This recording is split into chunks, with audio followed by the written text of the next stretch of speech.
ওই ঠিক ওই সময়েতে আজরাইল আলাইহিস সালাতু ওয়াস সালাম জিবরাইলকে ডেকে বলেছিলেন, ও ভাই জিবরাইল, আমি কেনই আল্লাহু আকবার পড়বো না, কেনই আল্লাহর প্রশংসা আমি করবো না? না না, আল্লাহ পাক রব্বুল ইজ্জত ওয়াল জালাল আমার জান কবজ করার জন্য আমার আদেশ করেছেন।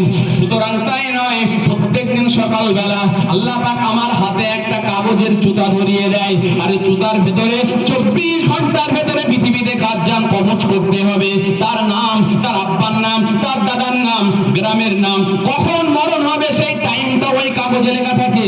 আজকে সকালে আল্লাহ পাক যখন আমাকে যে কাগজের জুতা দিয়েছিলেন, ওই জুতার ভেতরে আল্লাহ নবী হযরত ইদ্রিসের নাম রয়েছে, আর ইদ্রিসের মরণের জায়গা লেখা রয়েছে চতুর্থ আসমানে আমার ডিপার্টমেন্টের পিছনে। একবার জোরে বলেন সুবহানাল্লাহ।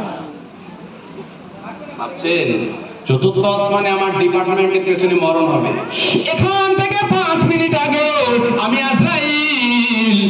আজরাইল যখন ভাবছি হায় রে হায়, আল্লাহ পাক প্রত্যেকদিন কাগজের জুতায় যে নামগুলো লিখে দেয়, জায়গাগুলো লিখে দেয়, টাইমগুলো লিখে দেয়, সব তো ঠিক লেখে, আজকে কি আল্লাহ ভুল লিখলো নাকি? কারণ 5 মিনিট আগে দেখছি ইদ্রিস পৃথিবীতে ঘুরে বেড়ায়, ইদ্রিস নবী পৃথিবীতে ঘুরে বেড়ায়। আমি তো আশ্চর্য হয়ে গেছি, 5 মিনিটের ভেতরে এই জায়গায় ইদ্রিস নবী কি করে আসবেন, আমি তো আশ্চর্য হয়ে গেছি। সুতরাং ইদ্রিস নবীকে আল্লাহ তার মরণের জায়গায় 5 মিনিটের ভেতরে পাঠিয়ে দিয়েছেন। আমি এই মুহূর্তে আমার ডিপার্টমেন্টের পিছনে গিয়ে আজরাইলের জান কবজ করে নেব। এবার বলুন, যারা আমরা নওজোয়ান, তরুণ, যুবক যুবতী, ভাববার কোন অবকাশ রয়েছে যে দাড়ি চুল পাকলে তারপর ইসলামের পথে আসবো? আছে? অনেক যুবক মনের আশা, মনের তামান্না, আমাকে এখনো অল্প বয়সী যুবক, আমার বয়স 20 বছর, 25 বছর, 30 বছর, বিয়ে শাদী হয় নাই, সুতরাং আমার দাড়ি চুল তো এখনো পাকে নাই। তবে আমি তো এখন ইসলামের পথে কি করতে আসবো? নামাজ নেই, কালাম নেই, সারাদিন ফ্রি ফায়ার পাবজি নিয়ে ব্যস্ত রয়েছে। ভুল বললাম বা না? আমাদের সর্বসময় মরণের জন্য তৈরি থাকতে হবে। যেমন ইদ্রিস নবী তিনি ভেবেছিলেন যে আমি আগামী কাল থেকে প্রচুর পরিমাণে ইবাদত করব, সওয়াবের পাহাড় তৈরি করব। আল্লাহ আমাকে অফার দিয়েছেন, কিন্তু এই অফারটা কিন্তু আল্লাহ আমাকে নেওয়ার সুযোগ দেয় না। নেওয়ার সুযোগ দিয়েছে অফারটা, জানেন? পৃথিবীটা হচ্ছে একটা ধোঁয়াশার জায়গা, পৃথিবীটা একটা বিশৃঙ্খলার জায়গা, পৃথিবী হচ্ছে ধোকার জায়গা। এই ধোকা থেকে যারা নিজের পৃথিবীতে থাকতে হবে পাকাল মাছের মতো। পাকাল মাছ কাদার ভেতরে থাকে, কিন্তু গায়ে কি কাদা লাগে? পাকাল মাছের গায়ে কি কাদা লাগে? লাগে না। পৃথিবীর জমিনটা আজকে ফিতনায় ভরপুর, চারিদিকে ফিতনা আর ফিতনা। তো আল্লাহওয়ালা মানুষেরা বলতেন, বাবা পৃথিবীর জমিনে পাকাল মাছের মতো হও, ফিতনার ভেতরে থাকো, কিন্তু গায়ের ভেতরে যেন ফিতনা লাগিও না। জানেন, আল্লাহ পাকের একজন নবী ছিল, নাম হযরত ঈসা আলাইহিস সালাম। তো ঈসা আলাইহিস সালাম একদিন সফরে বার হবেন। সফর মানে ভ্রমণে। তো ভ্রমণে বার হবেন। এখন ভ্রমণে বার হতে হতে একজন সাথী 5 লেগেছেন, আপনি আপনার সঙ্গে যাও। ঈসা নবী আলাইহিস সালাম বললেন, বাবা তুমি আমার সঙ্গে যাবা? হ্যাঁ যাব। আমার সঙ্গে যেতে হলে জীবনে কিন্তু আমার সাথে যেতে হলে মিথ্যা কথা বলতে পারবা না। কি কথা? মিথ্যা কথা। আমাদের সমাজে মিথ্যা কথা আছে না? মিথ্যা হচ্ছে আল কিযবু উম্মুল মাআস, মিথ্যা হচ্ছে সমস্ত পাপের মা। ঈসা নবী তাকে বললেন, আমার সঙ্গে যেতে হলে তুমি জীবনে মিথ্যা বলতে পারবা না। হ্যাঁ নবী, আমি মিথ্যা বলবো না। বললে চলো তাহলে আমার সাথে। এখন ঈসা নবী যাওয়ার সময় ব্যাগের ভেতরে পানি নিয়েছেন, আর সাথে নিয়েছেন 3টে রুটি। কটা রুটি? 3টে রুটি নিয়েছেন। 3টে রুটি নিয়ে, পানি নিয়ে সাথে করে যাচ্ছেন। যেতে যেতে সকাল থেকে হাঁটছেন, হাঁটতে হঠাৎ ঈসা নবীর খিদে পেয়েছেন, আর সাথে যে সঙ্গী সাথী যাচ্ছিলেন তারও খিদে পেয়েছে। ব্যাগ থেকে 3টে রুটি বার করেছেন। বার করে ঈসা আলাইহিস সালাতু ওয়াস সালাম খেয়েছেন একটা, আর কর্মচারীকে সাথীকে দিয়েছেন একটা। তাহলে আর থাকে কটা? একটা। ঈসা নবী ওই একটা রুটি কাছে রেখে, মানে ওই কর্মচারীর কাছ সামনে রেখে দিয়ে চলে গেছেন, একটু দূরবর্তী জায়গায় চলে গেছেন। এখন এসে দেখছেন সে রুটিটা নেই। আচ্ছা নেই মানে কি হয়েছে? খেয়েছে। কে খেয়েছে? কর্মচারীরা সাথীটাই খেয়েছেন, ওখানে তার বাঘ ভাল্লুক কেউ নেই, কেউ খেয়েছে বলে। হযরত ঈসা নবী আলাইহিস সালাতু ওয়াস সালাম ওই সময়তে ফিরে এসে কর্মচারীকে জিজ্ঞাসা করলেন, বাবা রুটি কোথায়? রুটি কোথায়? হুজুর রুটি তো আমি খাইনি। সত্য বলেছেন না মিথ্যা বলেছেন? ঈসা নবী কিন্তু বুঝতে পেরেছেন যে মিথ্যা বলেছেন। বলছে তুমি সত্যি করে বলো রুটি কোথায়? হুজুর আমি তো রুটি খাইনি। তুমি সত্যি বলছো? হ্যাঁ সত্যি বলছি। ঈসা নবী আলাইহিস সালাতু ওয়াস সালাম আবার সাথীকে সঙ্গে করে নিয়েছেন, ওই সাথী সঙ্গীকে সাথে করে নিয়ে আবার রাস্তায় চলতে শুরু করেছেন। চলতে চলতে চলতে চলতে হঠাৎ দেখে সামনে একটা বিরাট নদী রয়েছে।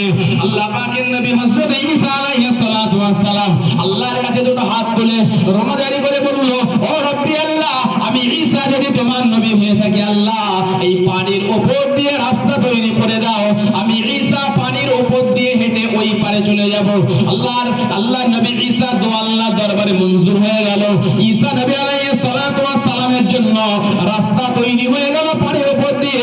ঈসা নবী সাথীকে হাত ধরে নিয়ে ওই রাস্তা পার হয়ে গেল। জোরে বলেন সুবহানাল্লাহ। রাস্তা পার হয়ে গেল। রাস্তা পার হয়ে সাথীকে ডেকে বলছেন, এই যে আল্লাহ তার অলৌকিক ক্ষমতায় পানির উপর দিয়ে রাস্তা তৈরি করে আমাকে আর তোকে রাস্তা পার করিয়ে নিল, ওই আল্লাহর কসম করে বল রুটি কে খেয়েছে? হুজুর রুটি তো আমি খাইনি, রুটি তো আমি খাইনি। গেল ওখান থেকে আবার একটু এগিয়ে গেল। এগিয়ে যাওয়ার পরে ঈসা আলাইহিস সালাতু ওয়াস সালাম দেখছেন সামনে দিয়ে একটা হরিণের বাচ্চা যাচ্ছে। কিসের বাচ্চা? হরিণের বাচ্চা যাচ্ছে। এখন হরিণের বাচ্চাকে ডেকেছেন, হরিণীকে ডেকেছেন। হরিণীকে ডাকার পরে ঈসা আলাইহিস সালাতু ওয়াস সামনে এসে হরিণীটা হাজির হয়েছে।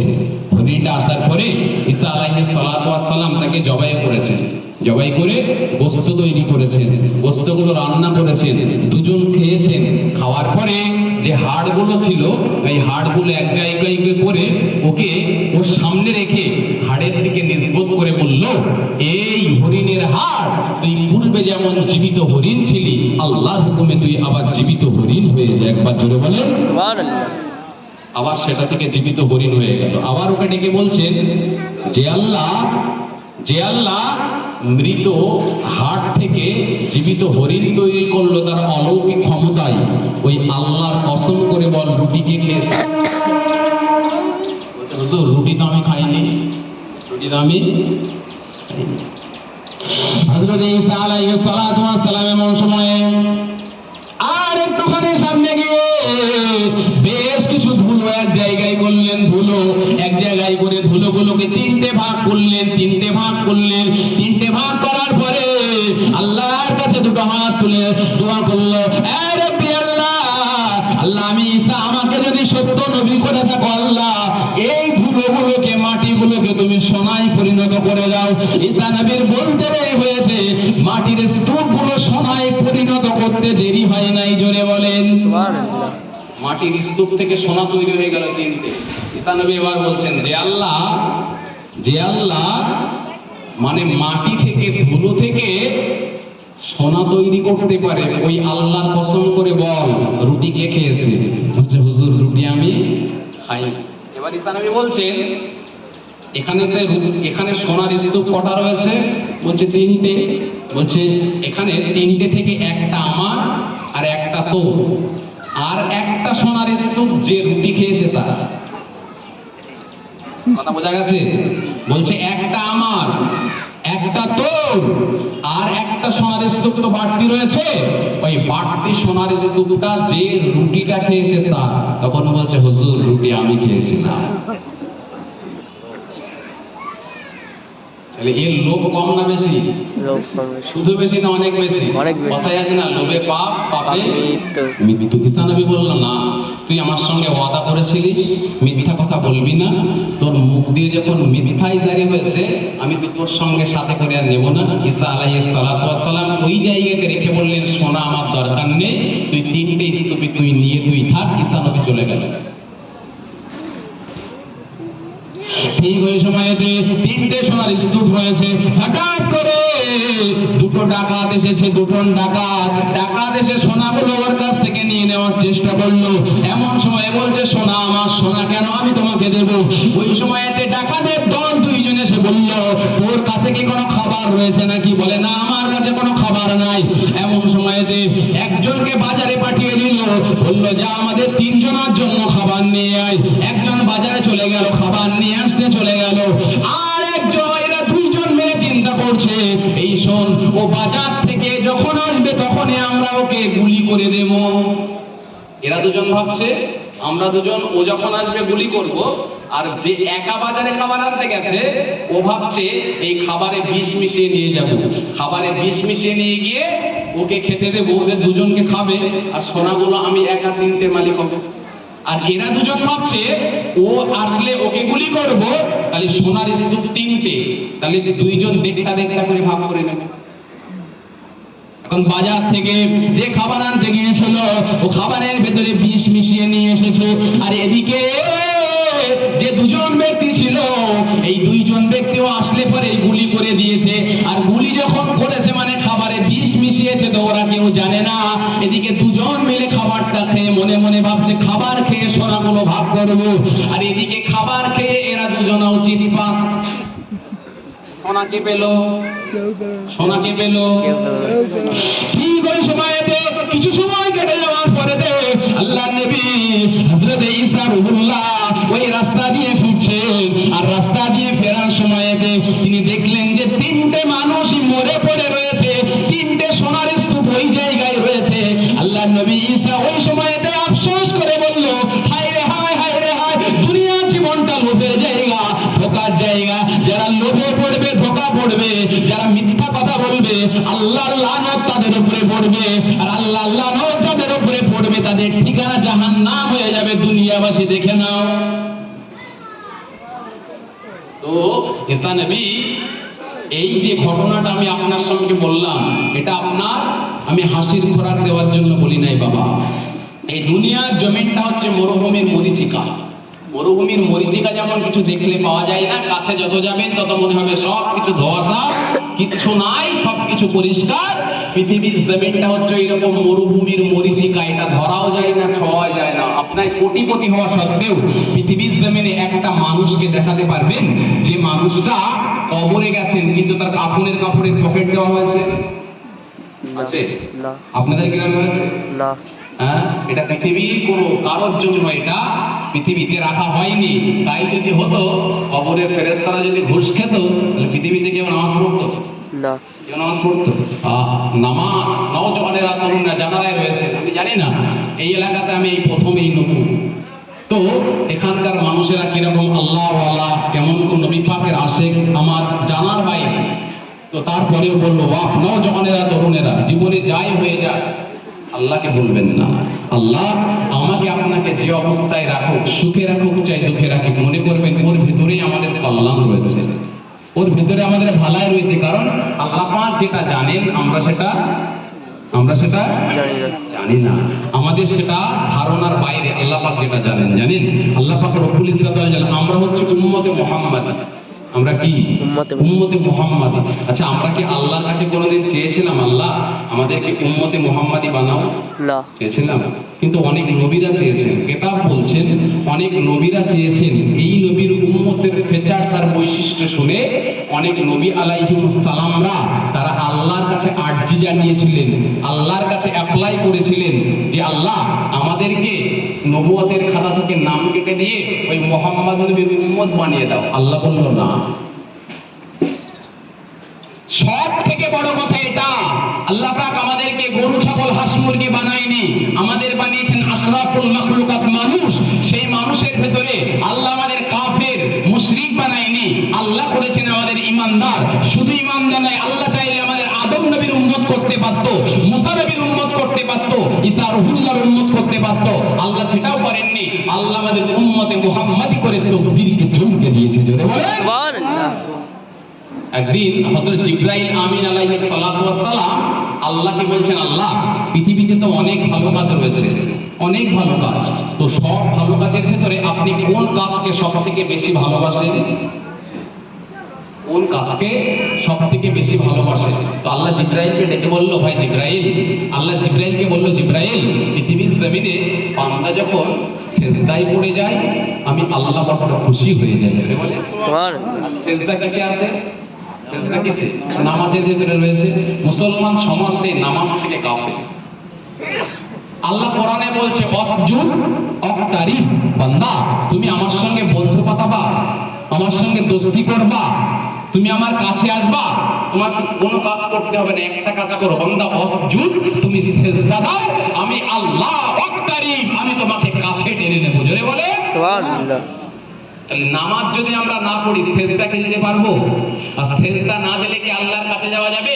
আর আল্লাহকে যদি আমরা দোস্তি করতে পারি আল্লাহর সাথে, পরকালে আমাদের আর কোনো ভয় থাকবে না, আমরা মরব, এই মরণটা হবে সেতু, আর একটা সেতুর মাধ্যমে দুনিয়া থেকে সেতু পার হয়ে আমরা ডিরেক্ট আল্লাহ জান্নাতে চলে যাবো। জোরে বলে সুবহানাল্লাহ। তো এমন সময় এই কথা শুনে জিবরাইল আমিন আলাইহিস সালাম একটা সিজদা করলেন, আর একটা সিজদায় সময় নিলেন 30,000 বছর। কত বছর? 30,000 বছর। 30,000 বছর ধরে সিজদা দেওয়ার পরে আল্লাহর ফেরেশতা জিবরাইল আমিনের এক হাত বুক 10 হাত হয়ে গেছে। তারপরে নিজে নিজে কিচ্ছু বলে না, আল্লাহ কিছু বলে না। জিবরাইল ভাবছে আল্লাহ আমাকে ভালো বলবে, কংগ্রাচুলেশন জানাবে, আল্লাহ আমাকে ওয়েলকাম জানাবে, আল্লাহ আমাকে সুসংবাদ জানাবে। আল্লাহ কিচ্ছু বলে না। হঠাৎ জিবরাইল আমিন আলাইহিস সালাতু ওয়াস সালাম আল্লাহকে ডেকে বললেন, ও রাব্বি আল্লাহ, আল্লাহ আপনি তো বলেছেন যে নামাজ পড়লে আল্লাহ আপনি খুশি হয়ে যান, আল্লাহ নামাজ পড়লে আল্লাহ আপনি বড্ড খুশি হয়ে যান। আমি 30,000 বছর ধরে একটা সিজদা করলাম, আল্লাহ আপনার কি পছন্দ হয়নি? আল্লাহ আপনার কি পছন্দ হয়নি? এমন সময় আল্লাহ জিবরাইলকে ডেকে বললেন, ও জিবরাইল, 30,000 বছর ধরে সিজদা করেছো বলে গর্ব করো না, অহংকার করো না, ফাখর করো না। শেষ জামানায়, আখিরি জামানায় আমি একটা নবী প্রেরণ করব, যে নবীর আসমানি নাম হবে আহমদ, যে নবীর জমিনি নাম হবে মোহাম্মদ, যে নবীকে দুনিয়ার মানুষ মোহাম্মদ নামে চিনবে, যে নবীকে আসমানবাসী ফেরেশতারা তারা সব যে নবীকে আহমদ বলে চিনবে, ওই মোহাম্মদ নবীর উম্মতেরা এক রাকাত নামাজে ওদের দুটো সিজদা হবে। দুটো সিজদা দেওয়া লাগবে না, একটা সিজদার ভেতরে 3 বার সুবহান রাব্বিয়াল আলা বলতে হয়, 3 বার করে সুবহান রাব্বিয়াল আলা বলতে হয়, 3 বার বলতে হবে না। একবার যখন আমি আল্লাহ সিজদায় গিয়ে যখন আমাকে সুবহান রাব্বিয়াল আলা বলে আমি আল্লাহ আমাকে বড় বলে ঘোষণা করবে, আমি আল্লাহ আমাকে মহান বলে ঘোষণা করবে। ও জিবরাইল, তুমি 30,000 বছর ধরে সিজদা দেওয়ার বদৌলতে আমি আল্লাহ তোমার আমল নামায় যে সওয়াব দিয়েছি, ওই মুহাম্মদ নবীর উম্মতেরা ওরা সিজদার ভেতরে গিয়ে একবার যখন সুবহান রাব্বিয়াল আলা বলে আমি আল্লাহ আমাকে বড় বলে ঘোষণা করবে, মহান বলে ঘোষণা করবে, ওই নবীর ওসিলায় মুহাম্মদ নবীর উম্মতের আমল নামায় আরো 40,000 গুণ সওয়াব বাড়িয়ে দিয়ে মুহাম্মদ নবীর উম্মতের আমল নামাকে ভারী করে দেব। সুবহানাল্লাহ। আরো জোরে বলে সুবহানাল্লাহ। তাকবীর দেন, নারে তাকবীর, আল্লাহু আকবার, নারে তাকবীর, আল্লাহু আকবার। তাহলে এই আমরা যে উম্মতে মুহাম্মাদি বাবা, আমাদের দাম আছে না নাই? আছে। কিসের জন্য আছে? ওই নবীর জন্য আছে। ওই নবীর জন্য আল্লাহ আমাদের সম্মানকে বাড়িয়েছেন, সম্মানকে আল্লাহ আমাদের বাড়িয়েছেন। মুহাম্মদ নবীর উম্মতেরা সেই হাসরের ময়দানে পরকালে মুহাম্মদ নবীর উম্মতেরা আগে জান্নাতে যাবে, তারপরে অন্য নবীর উম্মতেরা যাবে। আমাদের নবী আগে জান্নাতটা উদ্বোধন করবে, জান্নাতের গেট খুলবে, তারপরে সমস্ত মানুষেরা অন্য নবীরা তারা জান্নাতে যেতে পারবে। যত সময় না আমার আপনার নবী জান্নাতের দ্বারকে উদ্ঘাটন না করবেন, জান্নাতের উদ্বোধন শুভ উদ্বোধন না করবেন, তত সময় পর্যন্ত কিন্তু জান্নাতে কেউ যেতে পারবে না। কেউ পারবে? কেউ পারবে না। সুতরাং আমাদেরকে মনে রাখতে হবে আল্লাহ এই খুশ নসিব আমাদেরকে দিয়েছেন। যদিও প্রত্যেকটা ইমানদার মুসলমান এখানে যারাই রয়েছেন, আমি তাদেরকে করজোরে নিবেদন করে যাব, বাপ স্বল্প সময়ের আলোচনা